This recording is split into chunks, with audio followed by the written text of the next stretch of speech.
waxay yidhaahdaan usuulu zakaat sida loo qaado iyo midbaa wuxuu isbarbar dhigay iyo cashuurta waddanka Maraykan u qaado.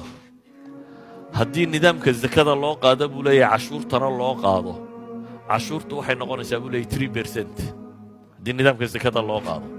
zakaduna waa imisa 2.5% weeyaan. almost dalka Maraykan haddii zaka laga qaado wuxuu ku dhow yahay cashuurta laga qaado. laakiin waxa kala gedisan labada system oo cashuuruhu inta badan wax ma haysatada laga qaadaa, wax haysatadana lagama qaado. soo ma ogidin cashuurtu masaakiintiina kani maxaa bixisaa 40%, 30%, 35%. waxaasaa dadkan xoogsatada bixiyaan. dadka wax haystaana maxay bixiyaan?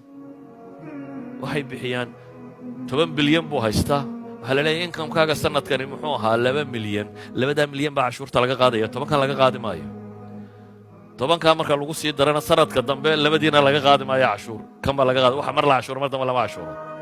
laakiin zakada see loo qaadaa? dee 10ka iyo 2da kuu soo kordhayba isku daro intoo dhan baa 2.5 laga qaadaya.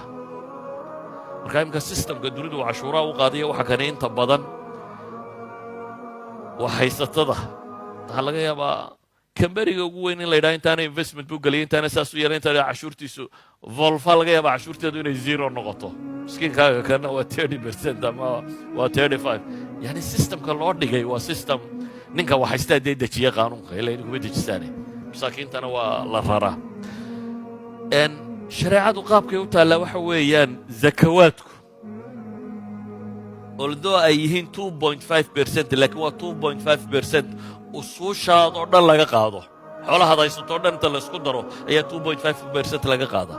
haddii sideeda loo qaado oo sistamkii loogu talagalay loo bixiyo, dadka qof faqriya laga dhexeli maayo.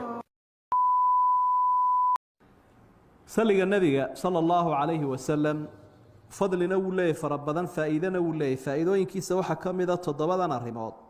marka u horraysa qofka nebiga ku salliyaa wuxuu faa'iidayaa ilaahay amarkiisan inuu qaato, ajrigii allena uu helo, akhlaaqdii ilaahay iyo malaa'igtana uu qaato.